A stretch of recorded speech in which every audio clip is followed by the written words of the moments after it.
Hello, everybody, and welcome to the series of talks we have on Break the Bias. Today, we are speaking to Melody Ann Owen, who is a storyteller and a story teacher. She believes that we can empower ourselves and others by rewriting our own stories. She pulls from narrative practice, oral storytelling, and literature to help people tell stories that heal, engage, and influence. Melody Ann Owen is also the founder of Author Nation, a community of authors. Through Author Nation, Melody Ann helps professionals and entrepreneurs create books and other content that helps spread their messages and which allows them in turn to grow and to flourish. Melody Ann, thank you so much for being here with us today. We really appreciate it. And also for celebrating International Women's Day. We are celebrating International Women's Month as well. So we will be featuring your interview within the series, but also individually during the month of March. So we do appreciate you being here.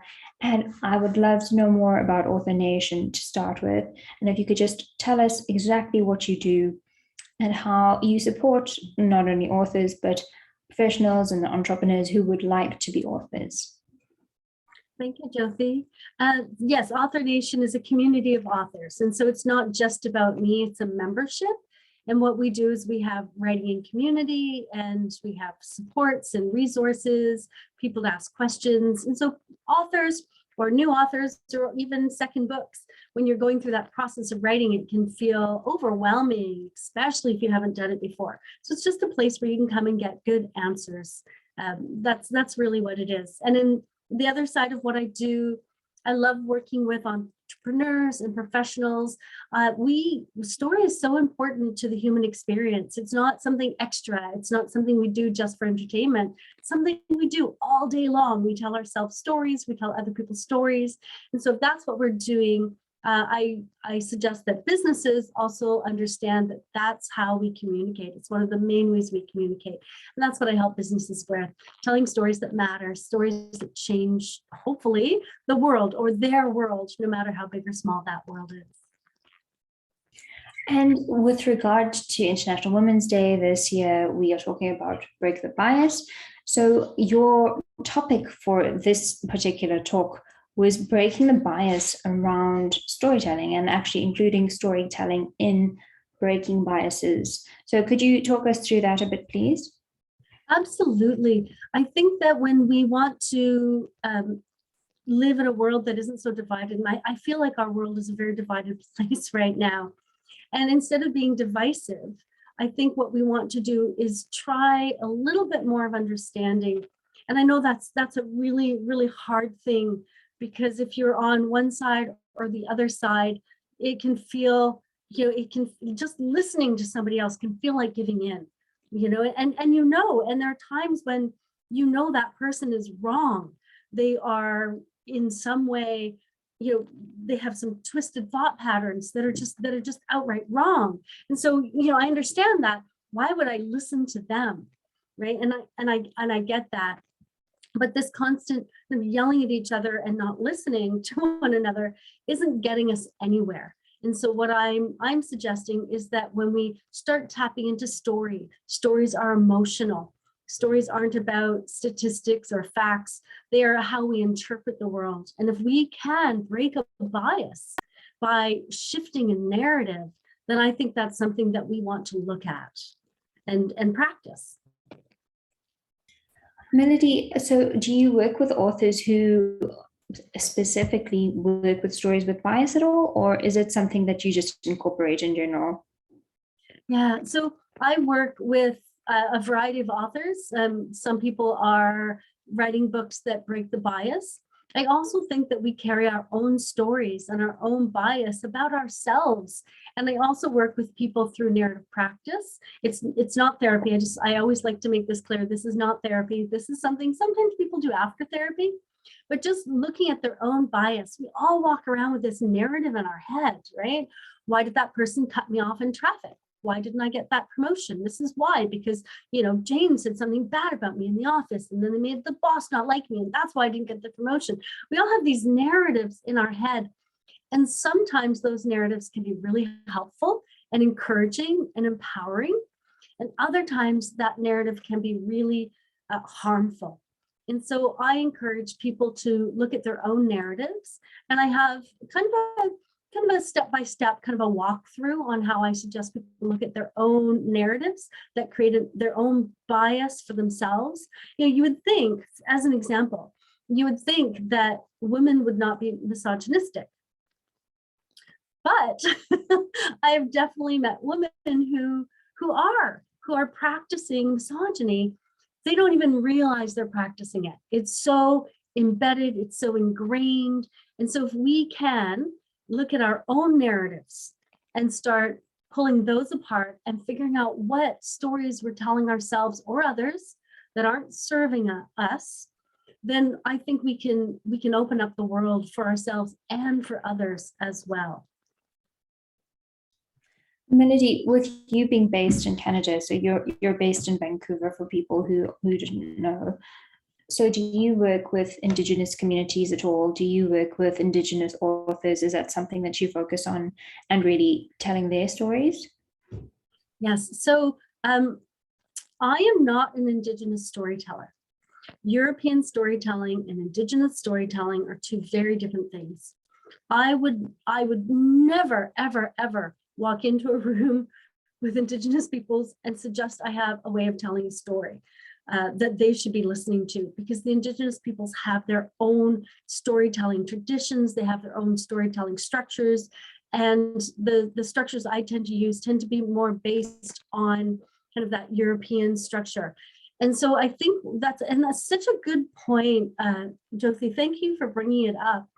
Sometimes we think that how we tell stories is the only way to tell stories, and it's not.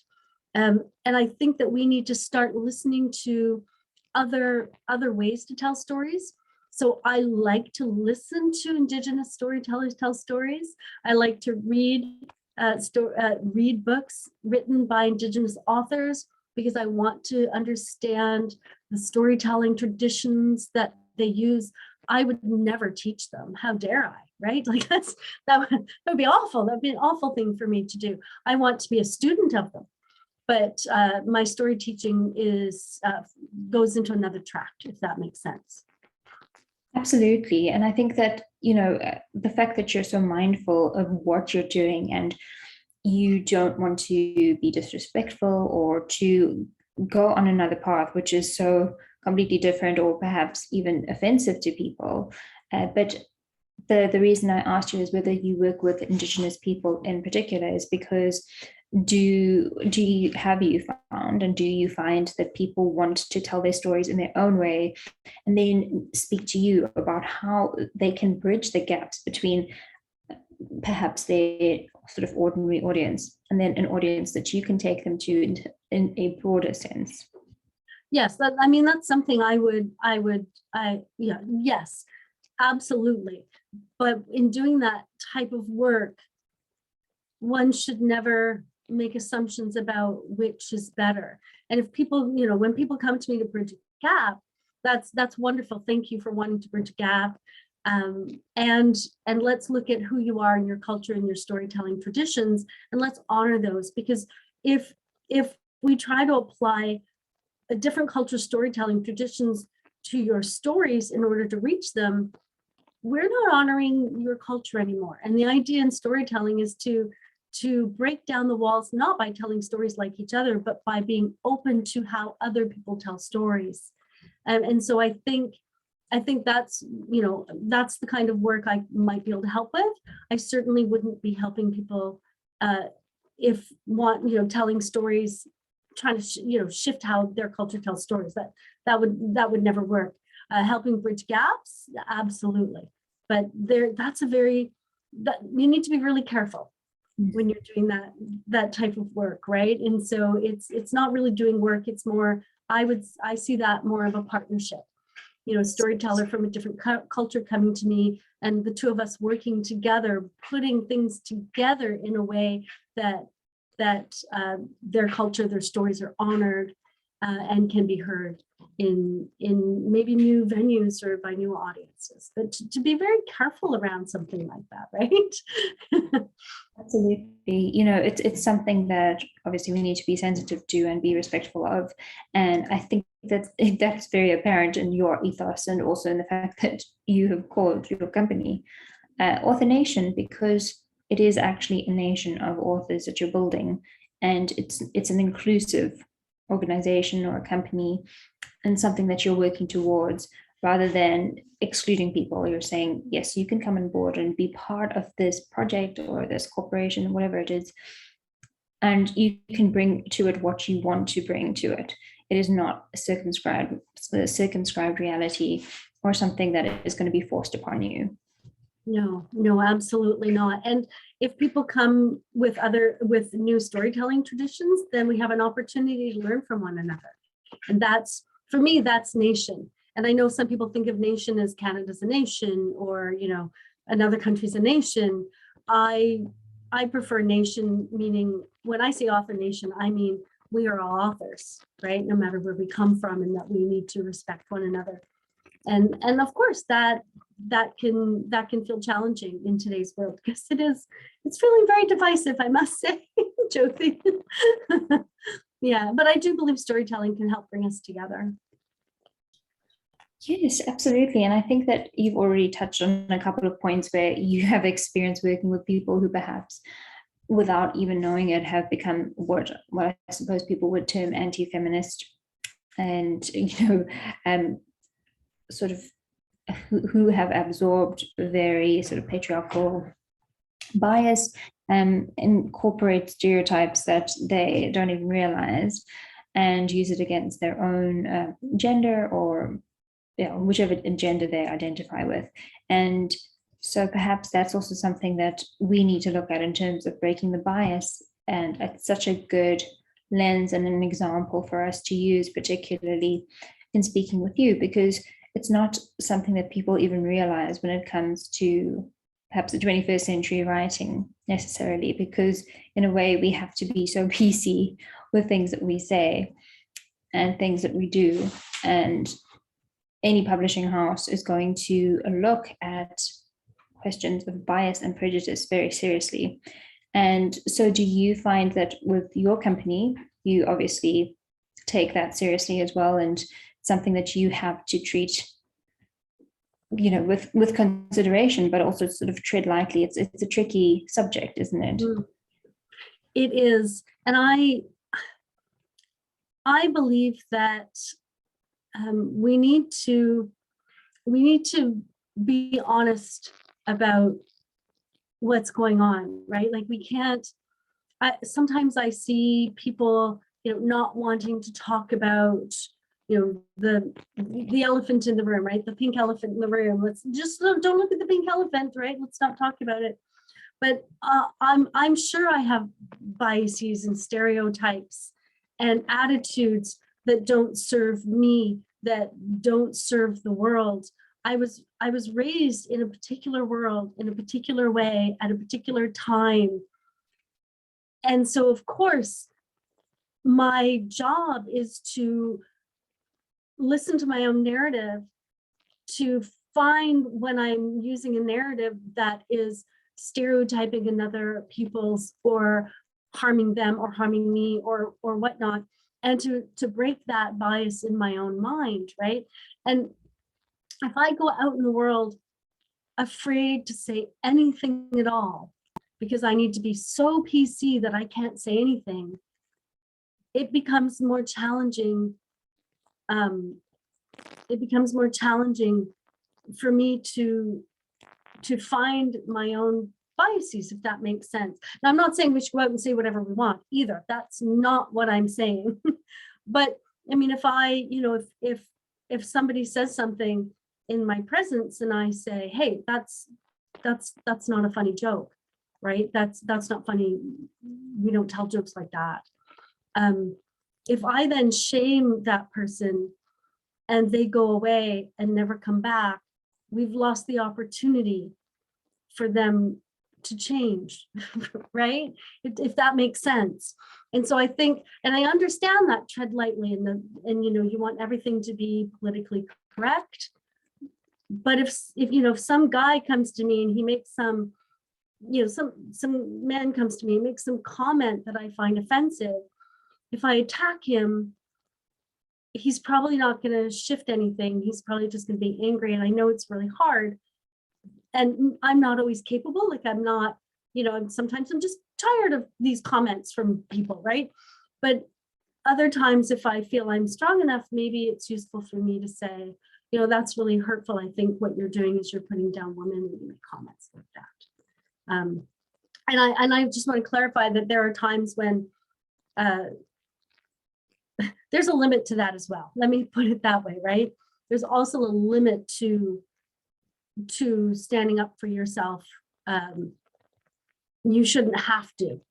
Absolutely, I agree with that. So it's a very complex issue, isn't it? Because I shouldn't have to stand up for myself. Yet if I attack people who say things that I find offensive, they may run away and never speak, and we may not open up that conversation. Yet I shouldn't have to put up with it. Right. And I think that's where storytelling can play a role, because if something happens, I can then go out and tell a story. I'm not putting that person on the line, but they may hear it and they may recognize it, and it may give them a new narrative to think about. And I'm not creating more divisiveness doing that. I'm creating a story that demonstrates something that they can now rethink, because I haven't attacked, if that makes sense. Yes, what you've said does make perfect sense, and I thank you for that very honest answer. I think it was very well put, and I think definitely explains and contextualizes where you're coming from your worldview as well. So I'd like to know a bit more about author-nation in and of itself. How do you work? Could you talk us through that, please? Sure. I just wanted to just make one little comment on the last question. I just want to just be very clear. Nobody listening has the job of breaking the bias, right? So it's not your job to break somebody else's bias. It just isn't your job. I just want to make that clear, because the answer I gave might have sounded like I was encouraging people to go out and break the bias. No, live your life. If people have bias, that's on them. It's not your job to go clean up everybody else's bias, right? Sorry, your question was, how does author-nation work? Yes, yeah. So sorry, just to go back to your comment as well, completely acknowledge what you're saying there. Yes, yeah. So I don't think that you came across at all saying that this is somebody's job, but yes, thank you for clarifying that. And I think that in a way we do plant seeds in people's minds, but whatever we say, and if we stand up against a particular bias, then it is something that gives someone pause and makes them realize, hey, you know what, that really wasn't appropriate. And even if you just plant that seed for them, that's at least something that they can take going forward. So yes, I think that was an important point. Thank you. And so to get back to the question that I had asked before, yes, so if you could walk us through how author-nation works and how you go about finding authors. Do they come to you? Do you actually commission them? How does your business work? Absolutely. So the authors come to me because they want to write a book. People want to write books, and so they come to me for the support to write the book. How do they come to me? I have a Thursday show every Thursday at noon Pacific time. I interview nonfiction authors, and I interview writing and publishing experts. One of the reasons I interview nonfiction authors, one, I love story and I love to hear their stories, but also the idea of author-nation is to lift people up. And so people who have nonfiction books and they want to get a voice and have an audience for them, they can come to me and I will find a slot for them on the show, and we will interview them and we'll get their word out to the world. And sometimes people listen to that and then come to me and want to know more about author-nation. Other ways, I do speaking, and I'm going to be on a podcast panel next weekend, for example. So I do speaking and I do outreach. And what happens? So people come and they're interested in writing a book. We have several levels. So first off, there's just a kind of a do-it-yourself author style level. And there are lots of authors who are like, this is my book project and I want to do it myself, but I just need a little guidance here and there. So that's great. We have write-ins, so writing in community. So people can join us and say, I want to be a member. You pay the membership fee. The membership fee for this level is very, very small. Currently, it's only $7 a month. This is, authors who want to do it themselves, but they want to be able to dip in their toes and get help when they need it. And like, am I paying too much for this? Or is this the right next step? Answering questions like that and just guiding them through it. And so we have writing a community usually once a week, unless we're all away. Once a week, and people can come and actually work on their book once a week to get their week started off well and ask questions. Then we have lots of resources. We have like that step-by-step, these are the milestones, these are some promotion ideas. So that step-by-step, do this, then do this, then do this. So we have that. And then we have, I won't explain everything, but all the way to the other end, where sometimes I have people come to me and they say, look, I'm a really busy professional and I don't have time to do all this do-it-yourself stuff. Just walk me through it. Handhold me, walk me through it. And so that's what I will do. I will walk people through the writing, the editing, the finding the cover designer and all the pieces, help them decide how they want to publish. Do they want to try traditional? Do they want to go self-published? Which distribution channels they want to use. And I walk them through the entire thing. Now, I don't write books for people. There are people who do write books for people called ghostwriters. I'm not one of them. I believe that when you're a professional, no matter how much of an expert you are, when you write your own book, you embed that into your, deep into your knowing. And the other thing is that you learn how to say it in a way that everyone can understand. And if you get a ghostwriter to write your book, you're not going to benefit from that, I'm not saying don't go get a ghostwriter. Some people do, that's fine, go ahead. But 2 reasons why I think professionals should write their own book is 1, you really embed the information, and 2, you figure out how to say it well to people who might not get it. And that I think that's a really useful way to learn to articulate yourself. Absolutely. So, I mean, it's a fascinating journey, and it's amazing the kind of work that you do and the people that you work with. I'm sure that you have had plenty of experiences with people who are just bringing so much to the table and on topics and subjects that you perhaps didn't have any idea about, but have learned so much through the process. And so I would like to know more about you in particular and how you got to this particular phase in your life, or what prompted you to start Author Nation, what your background is, and really what drove you to start. Oh, okay, yes. So I'll take you back a long way, but I'll move through it really quickly. I came from a very dysfunctional family and really wanted out. And so I moved away from home for university. And then after university in Canada, it was still too close. So I got a job in Japan teaching English. And I did that for a while. And then I got another job teaching English at a university in Peru, in South America. And then Oxford University found me there, and they hired me as a kind of a, after, I supported the sales. So I'd go into schools, I'd do teacher training. I would speak at conferences down in South America. So I lived in Japan for a while, and then I lived down in South America for several years. And that experience of living in other places, learning other languages, seeing other cultures, the way people moved, the way people spoke to one another, the way people ate, cooked, thought, right? All of this. And it was really fascinating. And I absolutely loved both, like everywhere I lived, I loved them.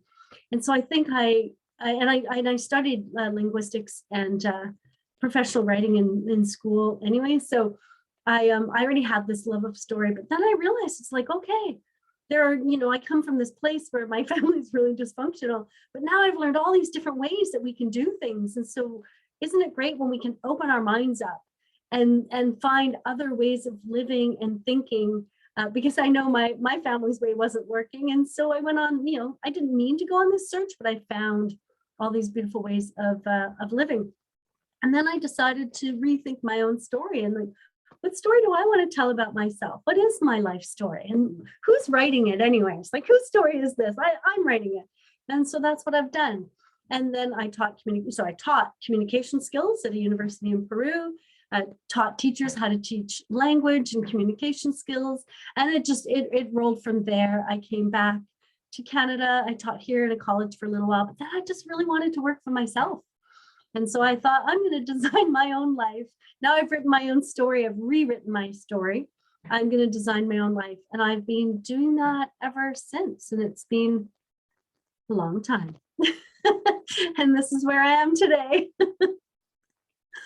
Wow, so this is amazing. So you have experience with so many different cultures, and you've really worked with a lot of different people and brought their stories to the forefront and got them to be inspired and to really empower them and get them to converse with themselves and then put their stories out there into the world.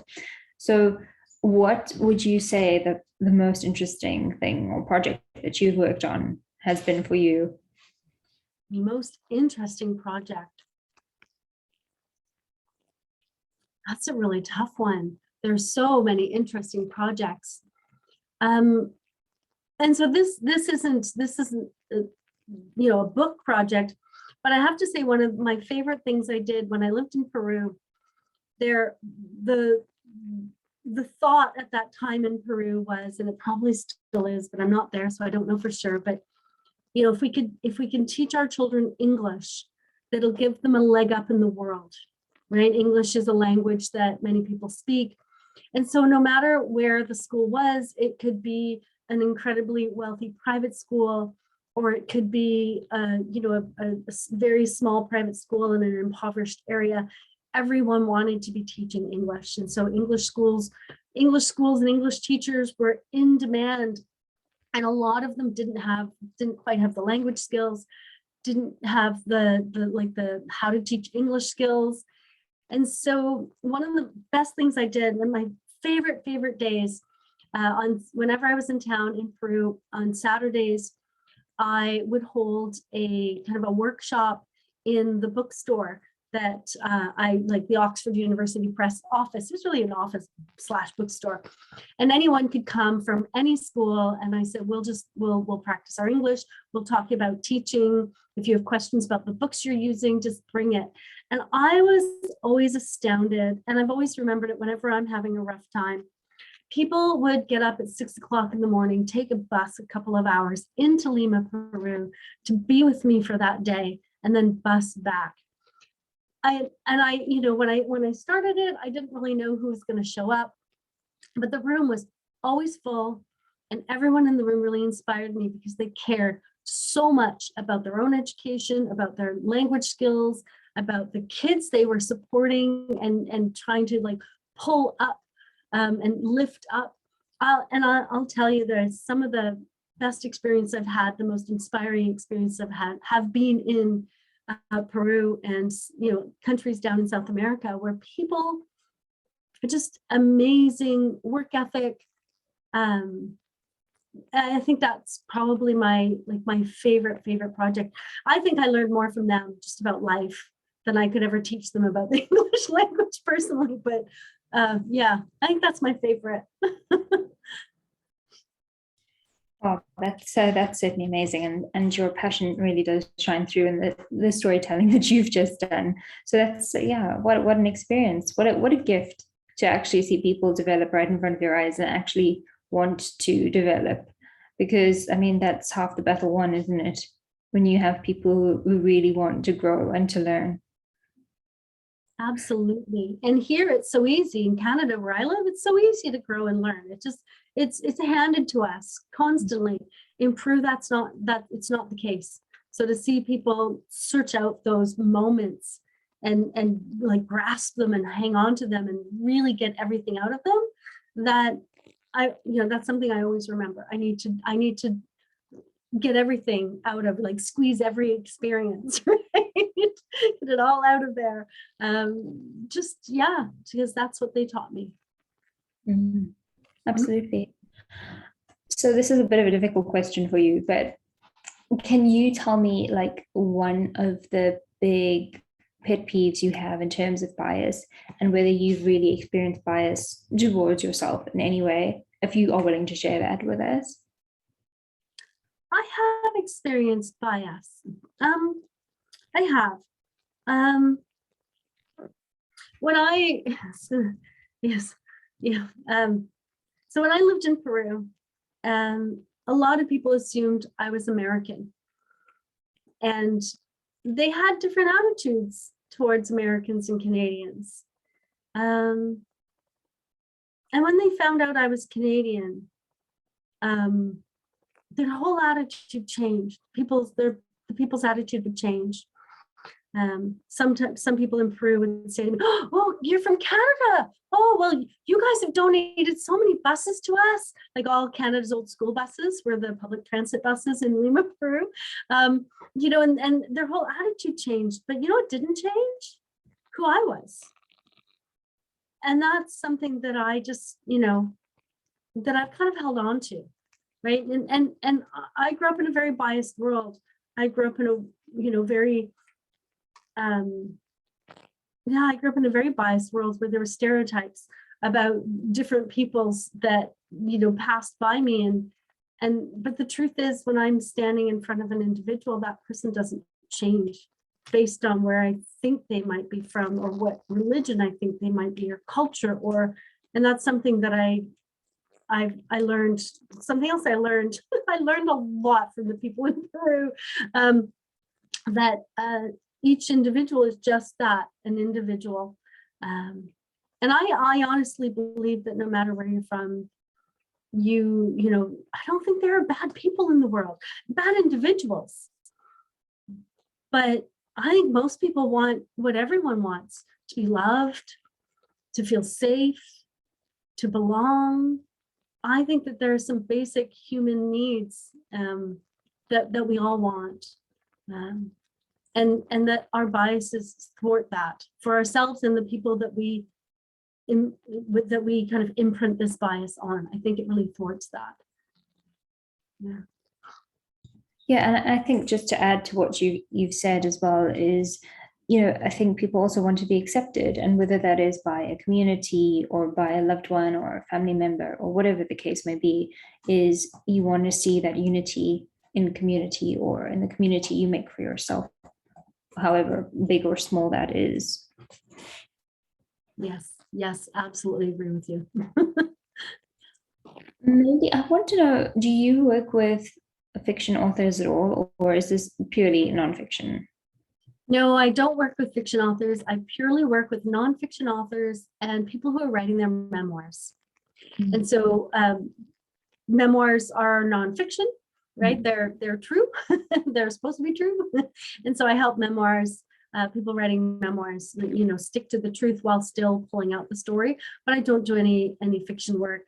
And that sounds funny since I love stories so much, but I think the best stories in the world are the real stories, right? The true stories. Those are my favorite stories. Absolutely.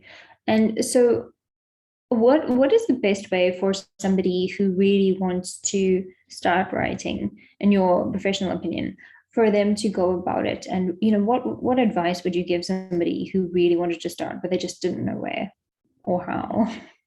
Yeah, great question. So if you want to write a book or anything at all, I think the first thing you want to think about is, how does this fit into my life? Or how does this fit into my business if you're writing a business book? For example, I'm working on a memoir right now. How does this fit into my life? This is a project that I want to put in the world so other people who've come from dysfunctional families can see that there's a way forward, to see that they can move past this and they can build family and community outside of that particular family that wasn't working for them. So think about how it fits into your life or into your business. And think about your why. Like, why am I doing this? If I'm going to spend time writing 50,000, 60,000 words, why am I doing this? You know, and there needs to be a why for you, and there needs to be a why for your reader as well. And that's the third question is, who am I writing to? And I always tell people, and I always get my clients, I always get pushback on this question, but if you're going to write to one person. And everyone says, no, I want thousands of people to read it. It will help thousands of people. And I say, I agree. But if you're standing on stage and you're talking to 1,000 people versus you're sitting in a coffee shop across from one person that you really care about and you want to tell them what they need to know, where are you going to sound more personable? Where are you going to sound more intimate and real and authentic? And, so pick a person, write to that person, and your writing will be richer. It will be, think about you're writing this love letter to this one reader. And when you do that, then lots of people want to buy it because they're going to feel like that one reader, right? And so how does this fit into your life or business? Why are you writing this book? Who are you writing to? Now, if you're writing a memoir versus a nonfiction, this is where I might kind of branch off a little bit. So let's just look at nonfiction business or self-help or something like that. Put memoir aside for a moment. So if you're writing a book for your business, you want to say, okay, so this is my one ideal reader. Where are they right now? What can they do? What can't they do? What do they think? What don't they think? What do they believe? What don't they believe? What do they know? What don't they know? What do they feel? What don't they feel? And then write all that down. And then maybe you do it on a piece of paper. On the other side of the piece of paper, you write, what do they want to think? Or, what do I know they need to think? What should they stop thinking is true, right? What do I want them to believe in, or what beliefs would serve them? What beliefs that they have now no longer serve them? And start writing kind of the where they will be at the end of the book part. You write that down, and when you've got where they are now and where they want to be, you'll notice there's a gap. That's the content of your book. Right now, my ideal reader believes that to open a business, they're going to have to work 80 hours a week for 5 years before they get any return. I no longer want them to believe that. Therefore, in my book, I'm going to have content around that topic, for example. And we should have given you a bias example. That was a terrible example. Sorry. Should have given you a bias example, but you get the drift. So if you are writing a book about bias, right, you want to think, what are all the biases? Right. And then what would be a better narrative for people to believe in? And what's the content that will get them there? What are the stories? What are the facts and statistics and examples and anecdotes and stories and illustrations and all of that go in the middle of that? That's the content of your book. Yeah, absolutely. So are there particular genres that you don't work with within nonfiction? Nothing that I've come across yet. Okay. I very much enjoy working with health and wellness. I love helping doctors write their books. Doctors who have new ideas or want to talk about health and wellness often have these fabulous ideas, and they use really long words. And their writing can be quite complex and very high level, right? And so if you are writing something, I love working with people who are writing something at a very, very high level, using a lot of complex words. Their writing is very complex, and they want to write to people, to more of a general public, not people in their domain, like not other doctors or engineers or mathematicians or philosophers, but other people who are not in their domain. And so I love helping them take those ideas and breaking it down in a way that it's manageable, digestible for the rest of us, right? And there are a number of techniques that I use to help them bring that to a level where it's a much easier read and a much more enjoyable read, and therefore people will actually read the book and get something out of it. That's my favorite kind of book to work with. Okay, so there's nothing really off the table for you then in terms of nonfiction writing. So you really like to work with high level content and break that down for people, sort of the layperson to understand, And yeah, so that's really something that you're passionate about and you like to work on. So do you take the author through the whole publishing process? So you've spoken about, so I'm just trying to perhaps explain this to somebody who's never published a book, doesn't understand how the process works. So, we spoke about editing and then choosing a jacket for your book, for example, and people might not even know how many processes there are actually to get through before you even get to those processes, because it sounds like, oh, it's just putting down your thoughts on paper. But if you have a big fight with your editor and your editor wants to go in a completely different direction, that's something that you are going to have to manage. So perhaps we should just explain to people what your role is, and you are actually the person who has to liaise and manage all these processes. So perhaps we should just break down everything step by step for people so that they could understand what you do and how complex it actually is, because it's not simply like, here Melody, I've written 3 notebooks worth of of notes for you to just make into a book. Yeah, absolutely. So the first thing I do with any client is I sit down and we figure out the goals.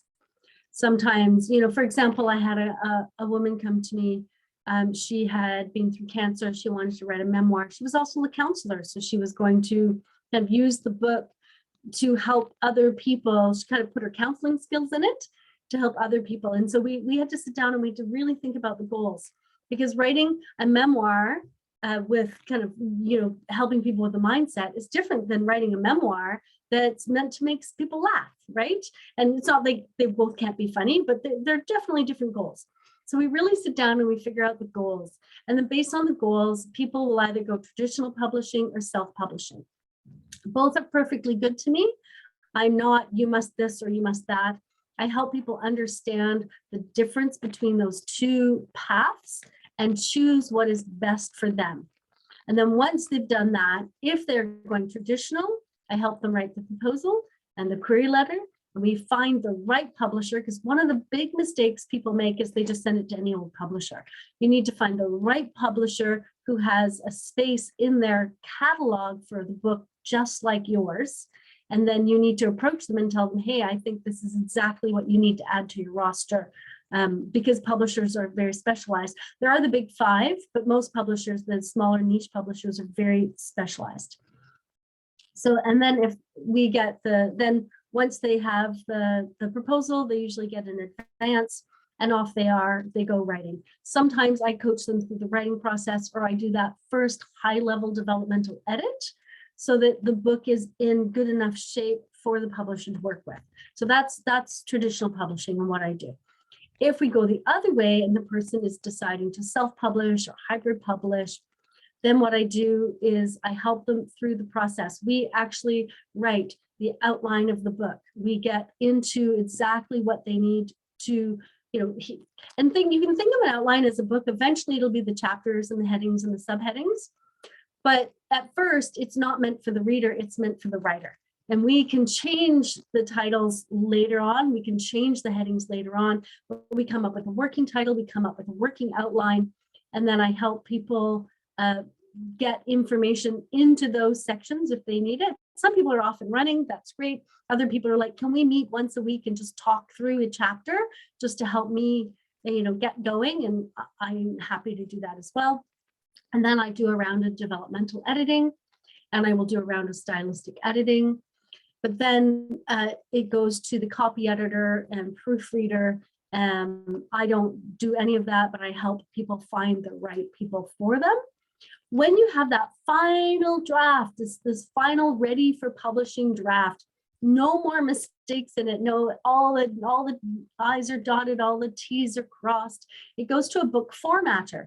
And this person makes sure that the book, everything is flowing on the same page. If you have an illustration, it says, look at the illustration on this page, and somehow it's being pushed to the other page. The formatter makes sure that everything is sitting perfectly in the book. You get a cover designer. A cover designer does the front, the spine, and the back. We provide the marketing materials. I help write the marketing materials usually because I usually know the book is like inside out and backwards, just like the author, but I'm not as close to it as the author is, so I can write the marketing materials. And then after it's been the book cover and formatting, we choose the distribution channel. How do you want to use this book? Where do you want people to be able to find it? Based on that, we choose how it's going to be printed, how it's going to be, how the distribution is going to work. And we also come up with a promotion plan, a marketing plan. Like and it's like, it's no longer, if you have a publisher, you think like, oh, I'll just give it to the publisher and off we go. No, no, no, no. All authors now must promote their own books, whether you're traditionally published or not. So we come up with a promotion plan that fits into your life, fits into your schedule, and meets your goals. And off you go. And then I'm there as a support if you need it. So that's as quickly as I can. Because we could talk about this for a long time, right? But that's I hope a good summary of kind of the steps involved. I think it's an excellent summary. And I think that you really touched on the fact that, people sort of send their manuscripts off to publishers, and your manuscript is probably lost among their emails, for one. Secondly, if it is found, it goes onto something that publishers call the slush pile. So they sort through all of those manuscripts to discover which ones they want to publish, and it takes some time. So that's, it really helps to have somebody like Melody help you with this process, because especially if you're doing it for the first time, it's not an easy process. And publishers are very busy people, they're very stressed people. So this is something that you need to bear in mind. So yes, thank you, Melody. That was an excellent summary of what you do and the roles that you play. And I think it was a very good summary of the steps that people have to follow going forward when they do actually have a manuscript together and they hand it over to you. And it's not something that you can just sort of snap your fingers and somebody else is going to do it for you. This is something that you've got to be very involved in, right up until, as you've said, the promotion of your book, the promotion of the final project. And I was going to say that that's another mistake that a lot of authors make. They'll send their manuscript to publishers. Can you imagine being the editor who receives 20 manuscripts a week and you're supposed to pick? So what happens when you send a manuscript to the publishing house is they put it, they don't read it. They just don't even look at it. They want a query letter. It's a 1-page letter. Is offering to send a proposal. And if you get past the query letter, then you can send the proposal. And if you get past the proposal, they don't even want your manuscript at that point. They want to have a set of timelines for you to come up with everything. So if you want to be traditionally published, don't write the book. Write a proposal, write a query letter, send the query letter, get permission for the proposal, send the proposal, then you sign a contract, then you start writing the book. This is a big mistake that authors make. They write a manuscript and then they send it off. Nobody's reading it. They can't read 20 manuscripts a day or even a week. And so they can read a 1-page query letter, and that's what they're looking for. Absolutely. And yeah, I mean, thank you, Melody. This has been a fantastic introduction for people. I think that this was so important to have this discussion and to really bring bias into it and talk about bias and how it really is something that we need to focus on in all spheres of life, but especially with regard to storytelling, be it fiction storytelling or, as you have shown us, nonfiction storytelling in particular. And it really is essential that we tell our stories, whatever they are, whatever format they take. And I thank you very much for this wonderful talk that you have led us through. I really appreciate it. And I look forward to working with you in the future and discussing future topics with you. This has been a wonderful, wonderful experience. So I really do appreciate it. Thank you for your time, Melody. And I'm sure we will have lots more to discuss in future. Thank you, Jyoti. I really appreciated your time. Great questions today. Thank you so much for having me. Thanks, Melody, and all the best. And I'm sure we will chat again soon. Absolutely. Thanks, Melody. Have a great one.